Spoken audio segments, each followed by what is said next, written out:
Bismillahirrahmanirrahim. Assalamualaikum warahmatullahi wabarakatuh. Waalaikumsalam warahmatullahi Warahmatullahi wabarakatuh. wabarakatuh. Selamat siang, Bapak. Bapak, eh, yang saya hormati, eh, dosen pengampu, yakni Profesor Hadianto, SPD MPD PhD. Kemudian rekan-rekan yang saya banggakan, rekan seperjuangan.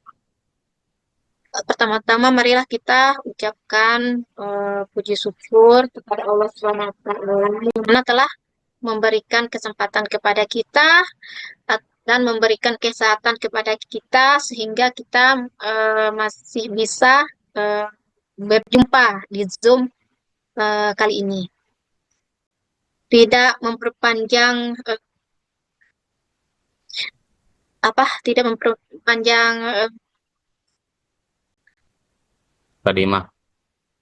mukadimah, kita langsung saja di mana materi presentasi kelompok kita materinya implementasi pembelajaran baruan atau blended learning yang akan dijelaskan ya, atau dipresentasikan oleh Pak Edi Kurniawan. Kepada Pak Edi Kurniawan dipersilahkan. Baik, Assalamualaikum warahmatullahi wabarakatuh.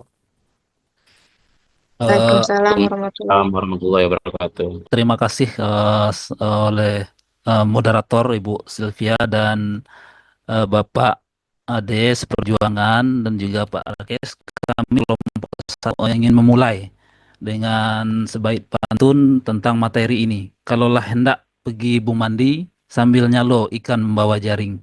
Kelompok satu tampil pada hari ini dengan judul materi, teknologi, dan peran dalam blended learning. Baik, saya akan coba. Kalau saya akan mulai dengan narasi kalimat apa itu blended learning. Jadi di sini ada 3 poin yang saya coba kutip dari beberapa ahli. Yang pertama, blended learning itu pada dasarnya mengkombinasi aspek positif dari 2 jenis lingkungan belajar, yaitu pembelajaran di kelas dan juga e-learning. Jadi itu menurut Bock dan Graham 2006. Terus yang kedua, blended learning itu merupakan juga kombinasi komponen dari aspek pembelajaran sinkron dengan asinkron dengan tujuan tercapainya efektivitas belajar yang maksimum. Itu menurut Piskuris 2006. Dan yang tiga, suatu kombinasi dari berbagai modus pembelajaran daring, luring, dan tatap muka yang impersonal learning. Itu menurut Nurse dan kawan-kawan 2017.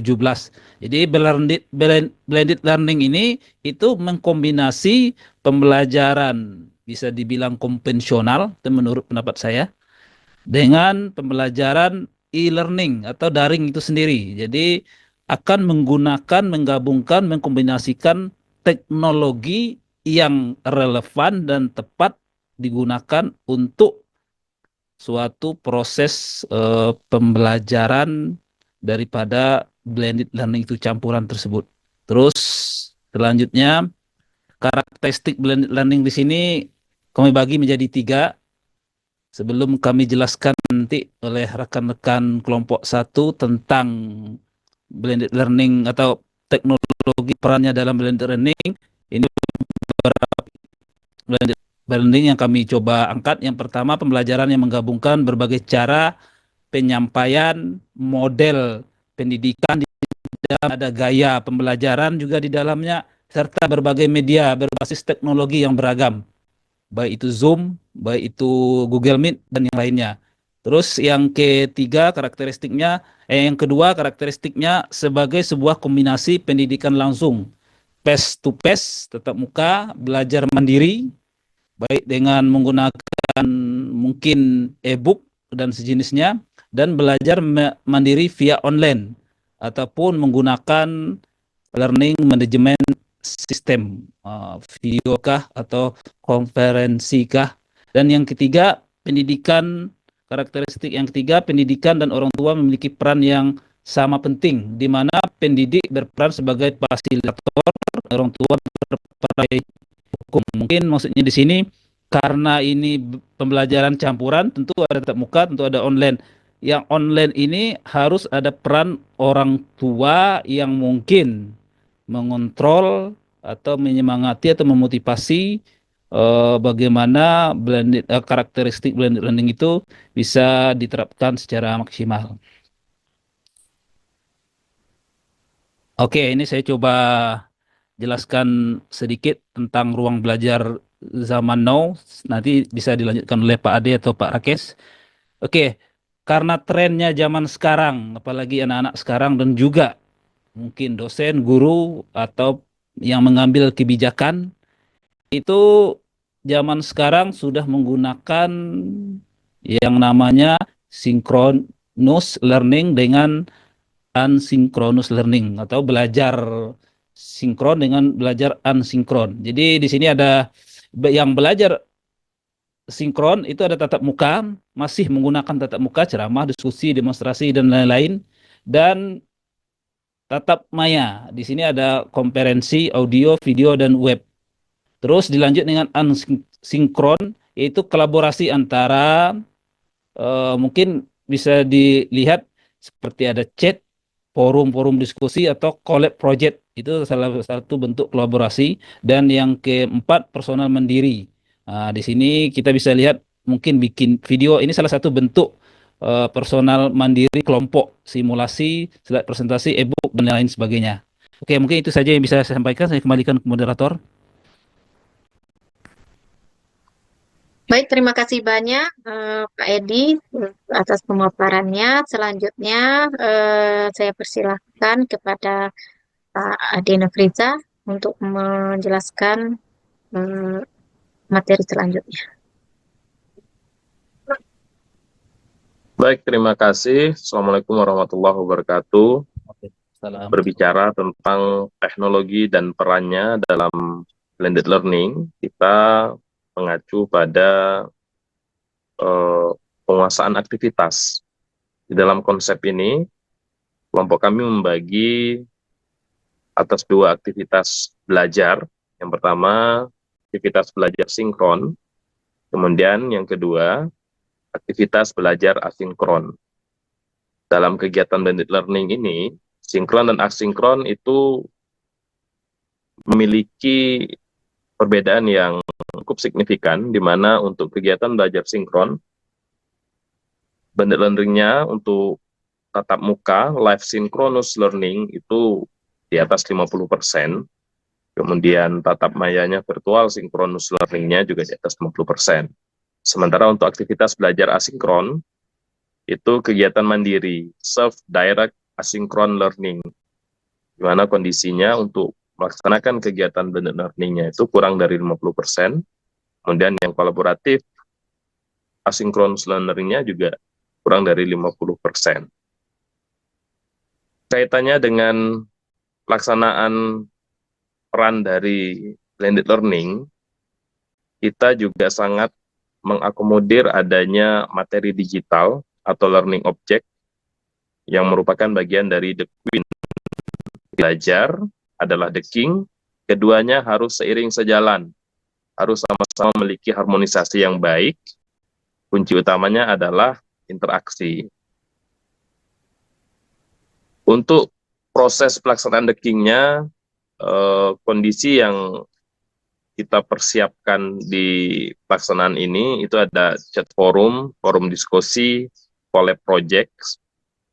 Kemudian untuk the king-nya ada video, simulasi, slide presentasi, e-book, dan lain-lain. Dalam kegiatan ini ada juga pembagi antara kolaboratif dengan personal mandiri, di mana kolaboratif itu sendiri merupakan bagian dari kolaboratif asynchronous learning. Kemudian untuk personal mandirinya kita kategorikan sebagai self-directed asynchronous learning. Mungkin di dalam konsep ini Untuk peran dan teknologi dan peran dalam blended learning dari saya cukup menjelaskan 2 item ini saja, kemudian akan dilanjutkan oleh yang terhormat saudara kami Bapak Rakes. Sebelumnya kami serahkan ke Ibu Setia. Terima kasih. Assalamualaikum warahmatullahi wabarakatuh. Waalaikumsalam. Baik, terima kasih banyak Pak Ade. Selanjutnya akan dijelaskan oleh Pak Yurakes. Kepada Pak Yurakes, silakan. Terima kasih Ibu Sylvie. Mengenai teknologi dalam blended learning, quality assurance ya. Itu apapun teknologinya, pastikan interaksi mahasiswa dengan objek belajar, mahasiswa dengan mahasiswa, mahasiswa dengan dosen, mahasiswa dengan sumber belajar lain. Satu lagi itu terjadi secara intensif. Mungkin lanjut, Ibu.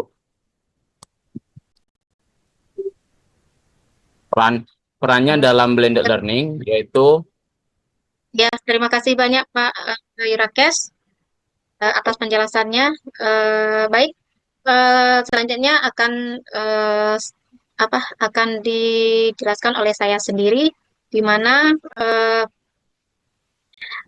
peran blended learning ini dalam dunia pendidikan ya. Blended learning ini tentunya merupakan kombinasi antara pembelajaran tatap muka dan pembelajaran daring yang memanfaatkan teknologi dalam meningkatkan efektivitas ya proses belajar.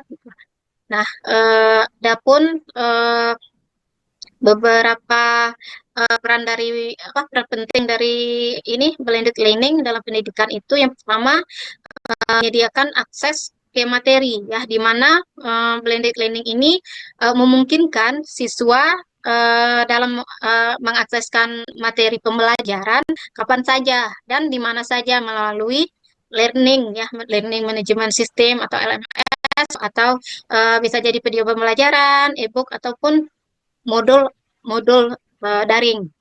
Nah, kemudian yang kedua itu memfasilitasi komunikasi dan kolaborasi. Blended learning ini juga memungkinkan di mana komunikasi yang lebih fleksibel ya antara guru dan siswa melalui forum diskusi, chat gitu, dan video konferensi. Nah, selain itu siswa juga ya dapat bekerja sama dalam proyek kelompok menggunakan alat digital. Dan yang ketiga itu mempersonalisasi pembelajaran. Ya, blended learning ini tentu memungkinkan siswa belajar dengan kecepatan mereka sendiri melalui konten yang disesuaikan dengan kebutuhan individu ya, seperti video interaktif dan kuis adaptif. Kemudian yang keempat itu mempermudah evaluasi ya, di mana blended learning ini memungkinkan seorang guru dalam menggunakan berbagai alat evaluasi digital seperti kuis daring, ujian berbasis komputer, dan analitik pembelajaran untuk memantau perkembangan siswa secara real time gitu. Selanjutnya yang kelima meningkatkan keterlibatan siswa ya, di mana blended learning ini juga dapat meningkatkan keterlibatan siswa melalui penggunaan media interaktif, gamifikasi, dan teknologi yang menarik perhatian siswa. Nah, dengan pendekatan blended learning ini, tentunya proses pembelajaran menjadi lebih fleksibel, efektif, dan sesuai dengan kebutuhan siswa di era digital. Terima kasih. Hanya inilah hasil dari makalah kelompok kami, kelompok 1, tentang implementasi blended learning. Dengan tidak saya akhiri ya. Sebelum saya akhiri, kalau ada kata yang kurang berkenan atau gestur tubuh yang kurang berkenan, Saya sebagai moderator mohon dimaafkan. Saya tutup dengan Assalamualaikum warahmatullahi wabarakatuh. Waalaikumsalam warahmatullahi wabarakatuh.